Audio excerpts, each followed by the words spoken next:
نحمدہ ونصلی ونسلم علی رسولہ الکریم اما بعد فاعوذ باللہ من الشیطان الرجیم بسم اللہ الرحمن الرحیم۔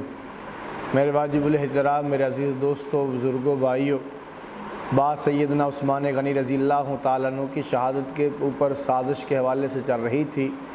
کیا کیا سازشیں ہوئیں، انہی سلسلوں میں سے سازشوں کے سلسلوں میں سے حضرت عثمان غنی رضی اللہ تعالیٰ عنہ کو شہید کرنے کی جو سازش چل رہی تھی، عبداللہ ابن سبا اس کی جماعت نے، اس نے پھر اگلی سازش یہ کی کہ جو ہے اس نے دیکھا کہ خطوط جو ہے مصر کے اندر لوگ جو ہے حضرت علی المرتضیٰ رضی اللہ تعالیٰ عنہ کے چاہنے والے ہیں، اور اسی طرح بصرہ کے اندر ہولڈ زیادہ جو ہے وہ حضرت طلحہ رضی اللہ تعالیٰ عنہ کا ہے، اور کوفے کے اندر حضرت زبیر رضی اللہ تعالیٰ عنہ کا ہولڈ ہے۔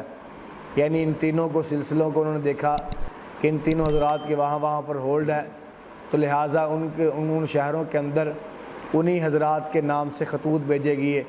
مصر کے اندر سیدنا علی المرتضیٰ رضی اللہ تعالیٰ کے نام سے بھیجے گئے، اسی طرح کوفے کے اندر حضرت طلحہ رضی اللہ تعالیٰ، بصرہ کے اندر حضرت زبیر رضی اللہ تعالیٰ کے نام سے جو خطوط بھیجے گئے، اور خطوط کے اندر لکھا گیا کہ عثمان کو سے جو ہے حکومت اس سے نہیں چلے گی، خلافت نہیں چلے گی، لہٰذا اس نے نظام درم برم کر دیا ہے، آپ اٹھیں، حق میرا تھا، انہوں نے جو ہے جان بوجھ کے اس کے اوپر قبضہ کیا ہوا ہے، تو آپ نکلیں اور میرا ساتھ دیں۔ اب اس طرح کے خطوط جب وہاں پر پہنچے تو ان حضرات نے کہا یہ خطوط حضرت علی کے آئے ہیں، حضرت طلحہ کے آئے، حضرت زبیر کے آئے، وہ لوگ وہاں پر انہی کے چاہنے والے تھے۔ تو خیر اس کے بعد جو ہے پھر اس نے ایسے کیا، عبداللہ ابن سبا نے، اس نے کہا اس طرح جو ہے پھر خطوط بھیجے کہ تم نکلو، لہٰذا بہت بھاری لشکر لے کر نکلو تاکہ ہم نے مقابلہ کرنا ہے۔ مصر سے 1000 کا لشکر گیا، کوفے سے 1000 کا لشکر چلا، بصرہ سے 1000 کا لشکر چلا۔ اب یہ تینوں لشکر جو آئے مدینہ کے قریب باہر انہوں نے جو ہے پڑاؤ ڈالا، اور عبداللہ ابن سبا اور ساتھ اس کے جو اپنے ذہن کے لوگ تھے، شرعی قسم کے لوگ، ان کو ساتھ لیا اور کہا کہ تم باقی قافلہ یہاں پر بیٹھو، ہم جا کے بات کرتے ہیں، اگر تمہاری ضرورت پڑی تو ہم تمہیں بلا لیں گے۔ اب یہ آگے گئے، انہوں نے جا کے حضرت علی المرتضیٰ رضی اللہ تعالیٰ عنہ سے کہا تم وصی رسول اللہ ہے، تمہارا حق ہے خلافت کا، تم سنبھالو۔ حضرت علی رضی اللہ تعالیٰ نے ڈانٹ ڈپٹ کی، تمہیں حیا نہیں آتی، تم کس طرح کی باتیں کرتے ہیں۔ اسی طرح طلحہ نے حضرت زبیر رضی اللہ تعالیٰ نے ڈانٹ پلائی، اور ڈانٹ پلا کر انہیں سمجھایا کہ تمہیں حیا کرنی چاہیے، تم ایک شریف آدمی کو اور اس کے اوپر جو ہے اس طرح کے الزامات لگا رہے ہو، تمہارا جو مطالبہ ہے وہ مطالبہ رکھو، وہ پورا کیا جائے گا۔ جب ان کی وہاں پر نہ سنی گئی، پھر انہوں نے مطالبات رکھے، مطالبات کے حق یہ کہ تم کیا چاہتے کیا ہو۔ انہوں نے کہا ہم یہ چاہتے ہیں کہ فلاں علاقے کا گورنر ہٹا دیا جائے، فلاں گورنر ہٹا دیا جائے۔ ان کی بات کے اوپر انہوں نے اتفاق کیا، انہوں نے کہا ٹھیک ہے ہم ان کو گورنروں کو ہٹا دیں گے، بہرحال تم واپس اپنے گھروں کو چلے جاؤ اور یہ سازش نہ کرو۔ جب یہ واپس آئے، واپس آ کر انہوں نے کہا کہ اس طرح کرو، تم واپس اپنے اپنے علاقوں میں چلے جاؤ۔ اب 3 راستوں کے اوپر ہیں، یہ راستہ بصرہ کو جاتا ہے، یہ راستہ کوفے کو جاتا ہے، یہ راستہ مصر کو جاتا ہے۔ یہ تینوں کے تینوں جو ہے لشکر الگ الگ راستوں کے اوپر چل پڑے۔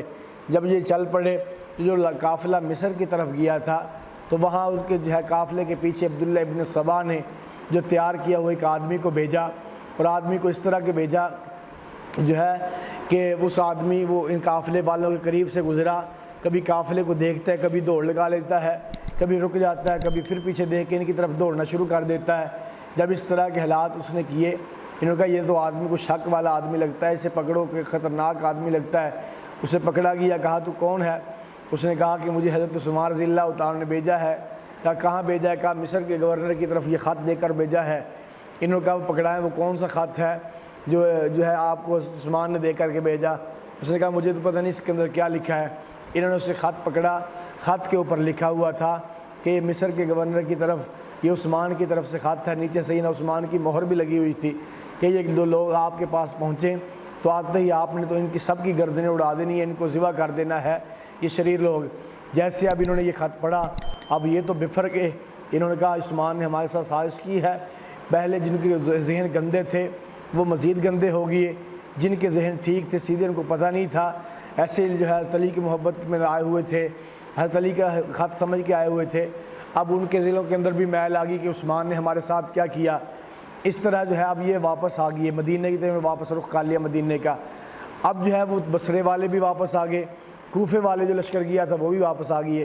اب جب یہ قافلے واپس آ گئے جب یہ قافلے نکلے تھے واپس جا رہے تھے تو دو آدمی بیٹھ گئے تھے وہاں پر، ایک جو ہے مالک بن اشتر نخی اور اسی طرح دوسرا جو ہے حکیم بن جبالہ۔ یہ دو آدمی بڑے شریر تھے، یہ وہیں پر رہ گئے تھے۔ حکیم بن جبالہ بڑا ظالم قسم کا آدمی تھا، جو جنگ جمل ہوئی ہے، جنگ جمل کے اندر یہ سیدنا حضرت عائشہ رضی اللہ تعالیٰ کو اوپر حملہ کرنے کے لیے نکلا تھا، ان کو جو ہے قتل کرنے کی نیت سے نکلا تھا، اور یہ گالیاں بکا کرتا تھا سیدنا عائشہ صدیقہ رضی اللہ تعالیٰ عنہا کو۔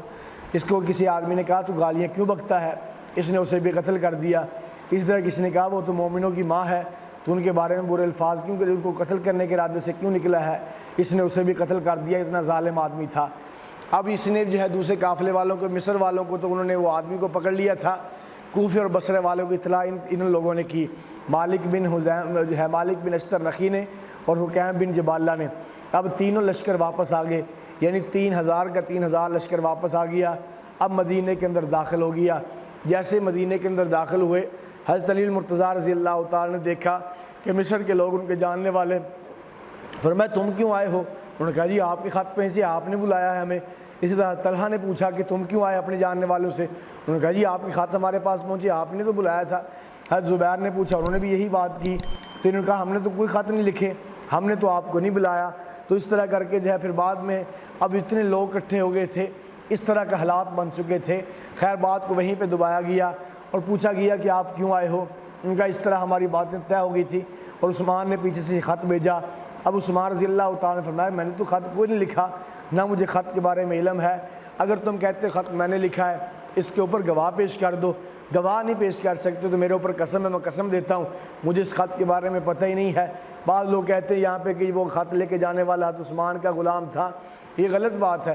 اگر سیدنا عثمان غنی رضی اللہ تعالیٰ کا غلام ہوتا تو اس کو وہ ثبوت کے طور پہ جو ہے، گواہ کے طور پہ جو ہے پیش کرتے، لیکن ایسا نہیں، وہ ان کا اپنا ہی آدمی بنایا ہوا تھا، عبداللہ بن سبا جیسے شریر گندے لوگوں کا اپنا ہی آدمی تیار کیا ہوا تھا۔ خیر جو ہے جب وہ گواہ بھی نہ پیش کر سکے، انہوں نے قسمیں بھی اٹھا لی کہ لہٰذا میں نے تو ایسا نہیں کیا۔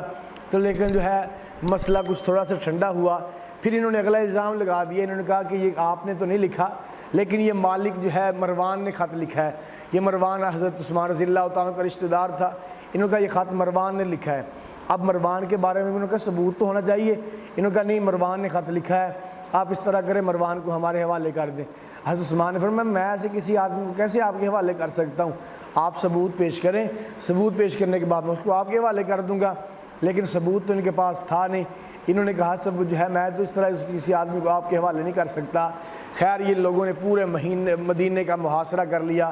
محاصرہ کرنے کے بعد اب صحابہ اکرام رضوان اللہ علیہم اجمعین حضرت عثمان سے کہا آپ ہمیں حکم دیں، ہم ان کا مقابلہ کرتے ہیں، ہم ڈٹ کر ان کا مقابلہ کرتے ہیں۔ سیدنا عثمان رضی اللہ تعالیٰ نے فرمایا کہ نہیں، تمہیں میں کسی کو اجازت نہیں دیتا، کسی قسم کی کوئی لڑائی نہیں کرنی۔ انہوں نے کہا کہ آپ اس طرح جو ہے اس طرح کریں، آپ اطلاع دیں باہر، ہم باہر سے لوگ حج کے اوپر جو گئے ہیں ان کو بلا لیتے ہیں، لہٰذا ان کا مقابلہ کرتے ہیں، ان کو گرفتار کرتے ہیں، جو ہوگا پھر بعد میں دیکھا جائے گا۔ لیکن سیدنا عثمان غنی رضی اللہ تعالیٰ نے ایک ایک آدمی کو قسمیں دے کر کہا کہ تم اگر مجھے امیر مانتے ہو، مجھے اپنا خلیفہ مانتے ہو، میں تمہیں قسم دیتا ہوں تم ایسا کوئی قدم نہیں اٹھاؤ گے۔ اسی طرح پھر حضرات نے جو ہے حضرت علی رضی اللہ تعالیٰ نے اپنے بیٹے حضرت عثمان کے جو ہے حوالے کیے کہ ان کا پہرا تم نے دینا ہے۔ اسی طرح دوسرے حضرات نے اپنے بیٹوں کو جو ہے حضرت عثمان رضی اللہ تعالیٰ کے محافظ حفاظت کے لیے بھیجا کہ آپ کو جو ہے تاکہ یہ دشمن لوگ جو ہے نقصان نہ پہنچا دیں۔